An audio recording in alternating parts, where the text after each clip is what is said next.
Assalamualaikum, salam sejahtera. Ini adalah Agenda Awani. Agenda Awani malam ini bercerita mengenai poket anda. Kita bercerita pasal ekonomi, tetapi kita mahukan sesuatu yang lebih besar. Mungkin kita mengeluh lepas raya ni sudah pasti ramai yang tak cukup wang, tapi dalam masa yang sama kita bercerita mengenai bagaimana dapat menambahkan pendapatan, menambah gaji. Kita baru saja menyambut Hari Pekerja baru-baru ini. Sudah pasti tuntutan untuk gaji itu ditambah kedengaran. Namun dalam konteks ekonomi yang lebih besar, sejauh mana itu dapat dipenuhi sekiranya kita tidak ada penghasilan rantaian dan juga penghasilan ekosistem yang baik. Dunia bercerita mengenai penghasilan dan juga betapa pentingnya inovasi dan teknologi itu untuk memberikan lonjakan kepada ekonomi. Siapa yang nak buat benda ni? Jadi saya ajukan soalan-soalan itu kepada YB Rafizi Ramli, Menteri Ekonomi. Terima kasih YB kerana sudi bersama kami. Terima kasih. Semua itu tidak dapat dijawab dalam masa setengah jam ini. Tapi sudah pasti tuntutan dan juga tanggungjawab yang sering akan ditanyakan kepada YB lah, macam mana gaji saya nak naik, bagaimana pekerjaan saya bermaruah.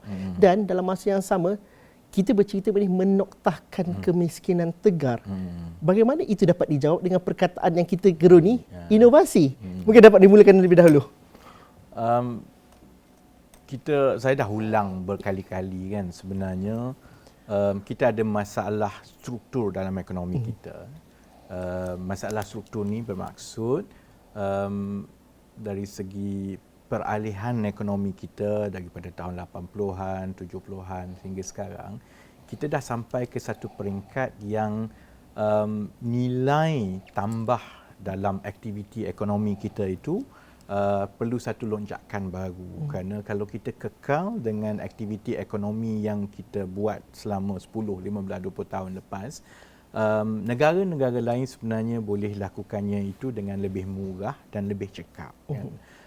Di situ berlaku masalah struktur kerana untuk kita lonjak ke satu tahap kegiatan ekonomi yang baru, dia perlukan kemahiran, dia perlukan juga inovasi, dia juga perlukan beberapa perkara yang mungkin sebelum ini kita rasa dia tidak menarik kepada kita kan. Sebab tu saya bagi contoh sebelum kita pergi kepada inovasi dan sebagainya kan. Antara tumpuan awal yang dibuat oleh kerajaan ialah melalui inisiatif pendapatan rakyat IPR untuk menoktahkan kemiskinan. Perkara ini terus jadi polemik dalam masyarakat lah. Boleh ke tidak kita menoktahkan kemiskinan kan. Apa yang kita usahakan ialah supaya kita ada satu ekosistem ataupun program negara yang mana apabila kita ambil yang miskin atau miskin tegar melalui program ini selama 2 tahun, mereka berjaya menyertai kegiatan penjanaan pendapatan yang berkekalan. Sebab kalau kita teruskan dengan kaedah yang telah digunakan sebelum ini, iaitu miskin tegar, sama ada kita bagi bantuan dekat dia peralatan ataupun wang, lepas tu kita tinggalkan dia ataupun tunai, lepas tu kita tinggalkan dia pandai-pandai, lepas tu dia akan tergelincir balik ke dalam kemiskinan. Kerana paras kemiskinan negara itu akan terus meningkat dari satu tahun ke satu tahun dari segi berapa pendapatan bulanan yang diperlukan. Jadi ia melibatkan mewujudkan satu ekosistem. Melalui IPR contohnya, kita mengambil pendekatan melibatkan semua pihak, semua kementerian awam dan swasta supaya kita beri fokus kepada beberapa template. Contohnya, negara kita mengalami masalah dari segi bekalan makanan. Bukan negara kita sajalah, satu dunia juga kan. Sebahagiannya kerana untuk 20-30 tahun yang lepas, rakyat kita tidak melihat aktiviti menanam makanan ini sebagai sesuatu yang boleh memberi pendapatan yang baik, pulangan yang baik. Kita rasa itu bukan kerja kita. Ataupun dia dipandang rendah kan. Tapi dunia dah berubah. Kerana harga makanan mentah di seluruh dunia meningkat kan. Jadi ada peluang sebenarnya mengambil yang miskin tegar ini untuk mereka kembali melibatkan diri dalam penghasilan makanan, baik bahan mentah ataupun makanan siap dalam keadaan tertentu, yang memberi pendapatan yang sebenarnya boleh mengeluarkan mereka daripada garis kemiskinan. Tapi perkara itu tak boleh suruh dia ataupun tak harapkan dia buat sendiri. kita perlu sediakan tanah, kita perlukan sedia infrastruktur, kita perlukan sediakan pasaran, kita sediakan teknologi supaya dengan infrastruktur yang ada di tanah-tanah kerajaan yang dibuka di seluruh negara ini, maka kita boleh masukkan penerima-penerima ini, mereka mendapat pendapatan RM2,000-RM2,500 sebulan. Apabila pendapatan itu telah kekal, mereka ada pilihan melalui koperasi untuk mengusahakan sendiri ataupun mereka beralih kepada penjanaan pendapatan lain yang memberi pendapatan berkekalan. Kan? Ini untuk satu bahagian, sudah tentu ada bahagian-bahagian lain yang melibatkan contohnya kandungan inovasi yang lebih tinggi kerana hanya melalui kerja-kerja sebegini, profession sebegini yang boleh menawarkan gaji yang lebih tinggi. Gaji yang lebih tinggi akan capailah bila ada inovasi. Dan kalau berfikiran secara keusahawanan, kita boleh bercucuk tanam, tapi kalau kita tidak fikir bahawa kalau cucuk tanam itu hanya untuk sara diri, kita masih akan tersekat dalam kelas ekonomi yang sama. Bagaimana nak injek ataupun suntik keusahawanan, pemikiran usahawanan mampu ada satu kreativiti yang mungkin produk-produk dan juga fasilitas boleh diberikan oleh kerajaan, tapi usaha individu itu sendiri, apa yang bezanya, apa kita cuba sampaikan dalam inisiatif kerajaan pada hari ini kalau dibandingkan dengan dahulu? Fungsi kerajaan bila kita bercakap tentang inovasi, keusahawanan ini ialah selain daripada menyediakan infrastruktur baik dari segi bantuan, baik dari segi latihan dan sebagainya, tetapi juga untuk menyediakan lebih ramai orang yang mempunyai fikiran dan kecenderungan kepada keusahawanan dan inovasi. Dan dia kena sama. Dan ini melibatkan apa yang saya panggil penghadang mental block. Sebab kita membesar dalam masyarakat yang model kejayaan kita, our success model ialah orang yang bekerja makan gaji itu dia berjaya. Jadi pilihan sebelum ini untuk berpuluh tahun yang lepas ialah kalau saya keluar sekolah, masuk universiti, saya nak makan gaji. Kita perlu mula ubah pandangan masyarakat kita juga untuk turut menerima bahawa untuk ada masa depan yang baik, kegiatan penjanaan atau pendapatan bulanan yang baik, sebenarnya keusahawanan atau mengusahakan sendiri produk, syarikat ataupun perkhidmatan yang kita tawarkan dengan inovasi itu sebenarnya juga ada potensi pendapatan dan kerjaya yang baik. So, yang kita usahakan bersama-sama dengan Astro juga ialah untuk kita mendidik dan memberi keyakinan dan pada masa yang sama memberi latihan secara tidak formal kepada keseluruhan masyarakat kita bahawa satu, ini proses dia daripada kita mendapat idea, bagaimana kita mengembangkan idea itu, bagaimana kita mencari modal dan daripada modal itu bagaimana kita mengkomersialkan perniagaan, dan harapan kita ialah dengan lebih ramai orang melihat sendiri sebenarnya ia tidaklah sesusah yang disebut. Itu akan melahirkan satu generasi terutamanya yang muda-muda ini yang dapat berfikiran bahawa ada pilihan lain selain daripada semata-mata makan gaji, kerana ekonomi atau masyarakat yang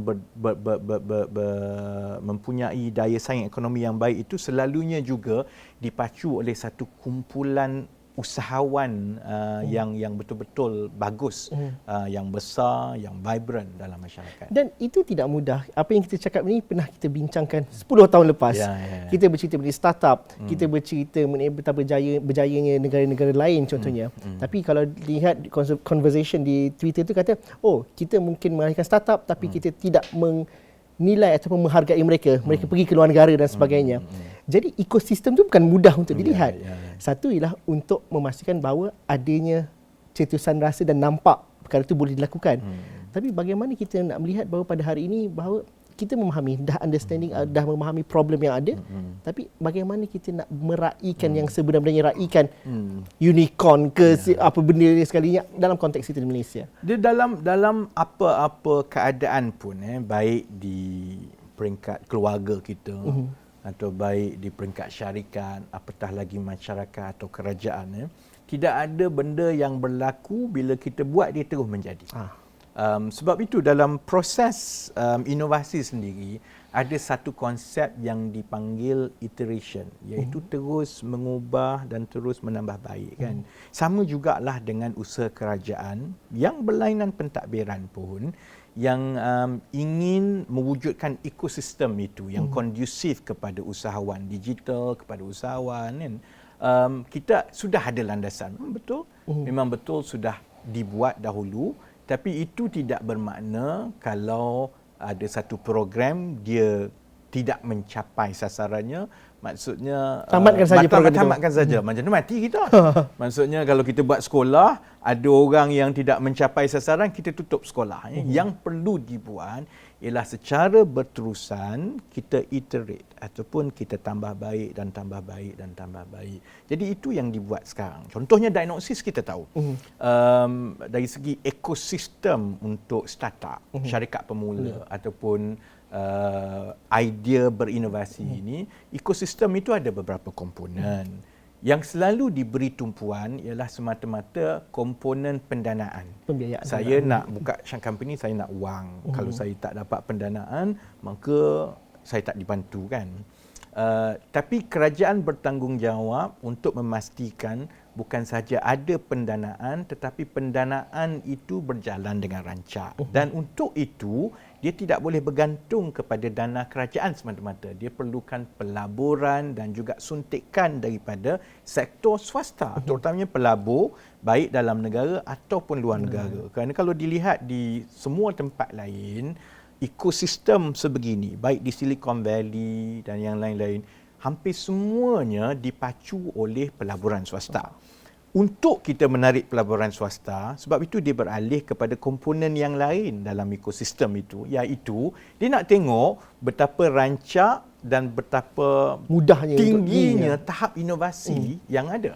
Sebab kadang-kadang dari segi bila kita lihat jumlah yang melibatkan diri dalam contohnya syarikat pemula ataupun idea-idea produk atau perkhidmatan berinovasi sebenarnya masih lagi kecil dalam negara kita berbanding dengan negara lain atau pesaing lain. Secara rasmi syarikat yang berdaftar sebagai pemula ataupun dipantau sebagai syarikat pemula ini lebih kurang 3,000 lebih saja, satu Malaysia. 3,000 company dari lebih kurang 1.2 juta.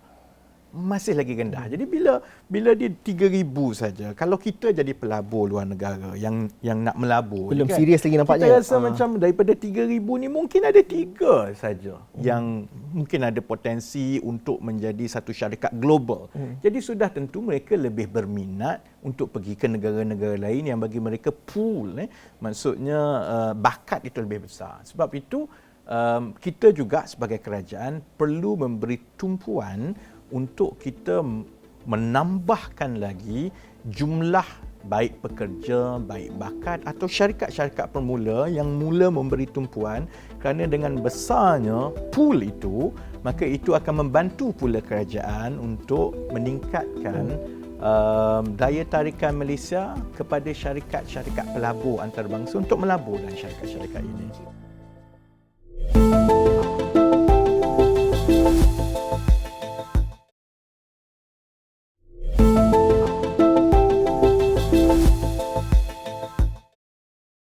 Bila kita bercerita mengenai syarikat pemula, kita bercerita mengenai pool of talent yang ada di Malaysia, ada satu stigma di kalangan mereka yang berada di bawah, oh ini kelab eksklusif untuk kelompok-kelompok tertentu. Tak mungkin saya dapat masuk. Walhal kalau kita melihat kepada contoh-contoh yang terbaik kepada startup yang tak payah pergi jauh dalam konteks ASEAN, di Indonesia sekalipun, mereka yang terbesar ialah menyelesaikan masalah rakyat teramai, dan itu perlu ada datang daripada idea-idea inovasi di lapangan. Tidak mungkin kelompok yang eksklusif ini dapat menyelesaikan masalah keseluruhan. Adakah itu masalah kita di Malaysia, dan bagaimana kita nak memastikan bahawa tidak ada yang terasing dalam merasakan bahawa saya boleh masuk dalam idea inovasi, saya boleh masuk sebagai syarikat pemula walaupun saya berada di daerah mana sekalipun di Malaysia? Ada benarnya, tetapi ia bukan gambaran yang penuh. Saya mengusahakan syarikat pemula. So I come from that background. So I roughly went through the mill lah kan. Memang betul dari segi untuk mendapatkan pendanaan, terutamanya di peringkat pre-seed atau seed, maksudnya di awal-awal fasa syarikat pemula itu, memang saya ingat kalau di Indonesia ataupun di Singapura contohnya, di Vietnam dia lebih mudah berbanding di sini kan. Sebahagiannya disebabkan kita perlu tambah baik dari segi ekosistem pendanaan, supaya kita kena selaraskan, supaya tidak pergi kepada beberapa banyak ni kita tak tahu yang mana satu kan. Yang itu betul siapa yang dapat kan. Tetapi pada masa yang sama, kita juga kena terima hakikat bahawa ada masih lagi banyak ruang yang kita perlu tambah baik. Maksudnya bukan semata-mata dari segi pendanaan itu, tetapi dari segi potensi nilai yang kita tawarkan, dari segi mutu idea inovasi, dari segi nilai komersial yang kita tawarkan. Kerana pandangan saya dari segi pendanaan dan juga peluang ini, ia fungsi kepada berapa tinggi nilai komersial idea kita. Kalau nilai komersial idea itu tinggi, memang akan ada yang akan sanggup melabur lah. Yang kerajaan sedang usahakan sekarang ialah untuk kita menambah baik ekosistem itu supaya kita boleh membuka seluas-luasnya kepada sesiapa saja tanpa ada syarat dari segi kelayakan dan sebagainya, bergantung sepenuhnya kepada merit dan kredit kepada idea itu. Sebab itu langkah awal yang melalui Innovaton ini ialah untuk kita pertama kita mengarus perdanakan idea inovasi dan fungsi komersialnya. Masyarakat boleh nampak sendiri. Dan kedua, kerana ia juga satu cara untuk mendemokrasikan akses itu. Kerana sesiapa sahaja yang ada idea dan dia rasa idea dia itu akan mendapat sambutan, dia perlu melalui proses ini, kerana di peringkat saringan nanti mereka akan berdepan dengan 100 orang pembeli dan syarikat yang akan menilai sendiri. Mungkin dia rasa idea itu baik, tapi syarikat yang lain kata saya rasa tak boleh pakai, saya tak berminat kan.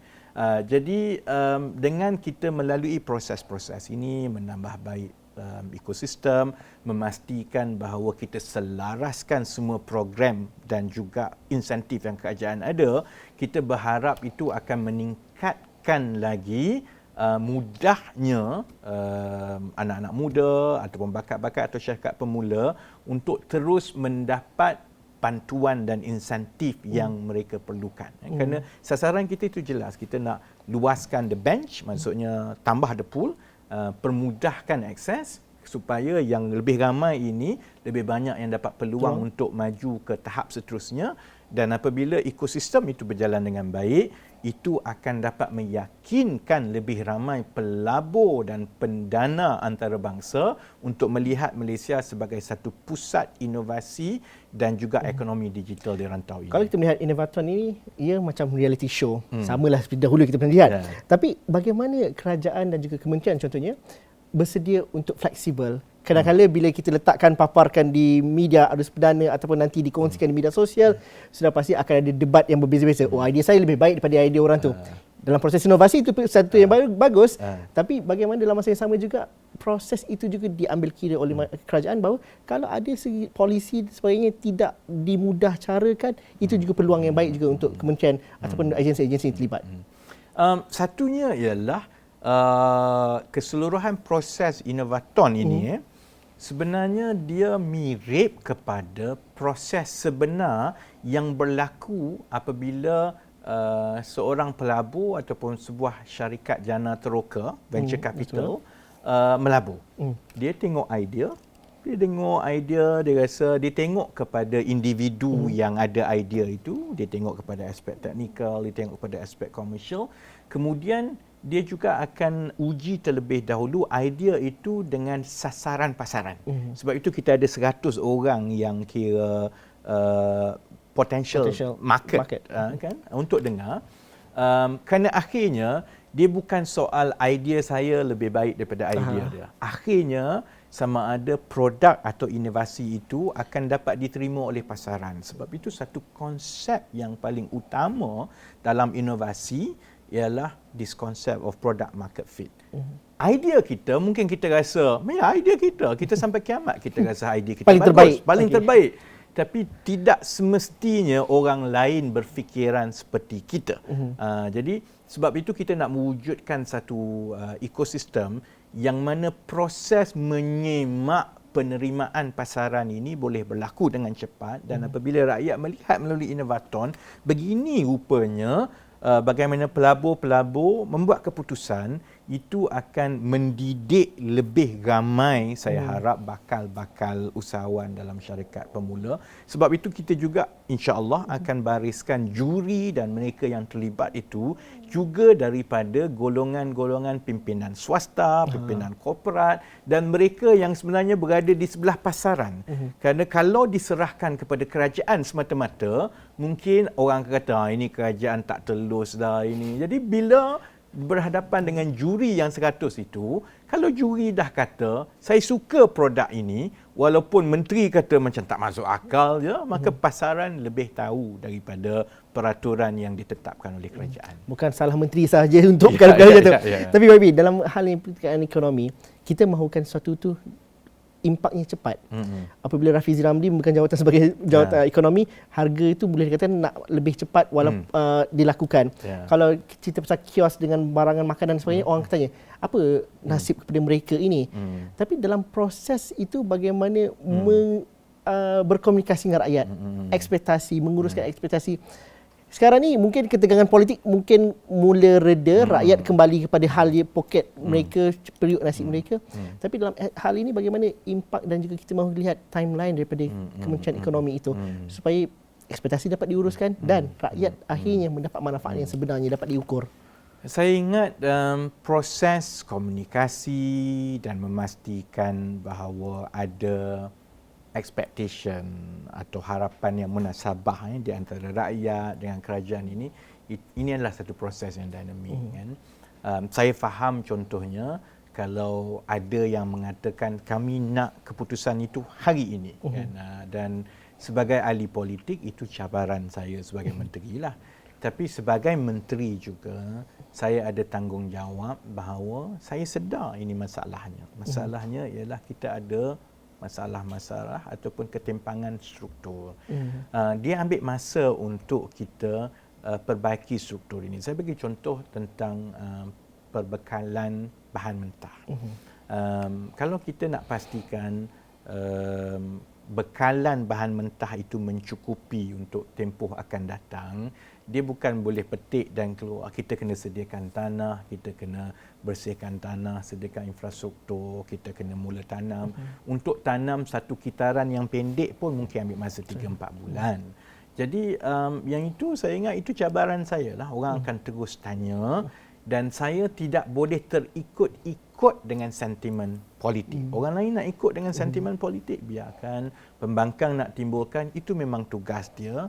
Tapi ukuran sebenar keberkesanan saya ialah 3-4 tahun daripada sekarang, 6 bulan daripada sekarang, segala perancangan, baik dari segi dasar, baik dari segi program, ini mula menampakkan hasil apabila lebih ramai rakyat terlibat, lebih ramai mendapat manfaat, dan apabila bekalan ini contohnya untuk yang melibatkan IPR, bekalan makanan ini mula masuk ke pasaran, dia mula ada kesan secara keseluruhan. Jadi selalunya lah kebanyakan perkara yang penting dan yang boleh bertahan untuk jangka masa yang lama, dia memang akan ambil sedikit masa, dan apabila kesannya itu mula dirasai, orang hanya akan faham di kemudian hari. Tuai hasilnya. Dia kalau kita terikut-ikut dengan rentak serangan politik, itulah yang berlaku dengan pentadbiran-pentadbiran sebelum ini.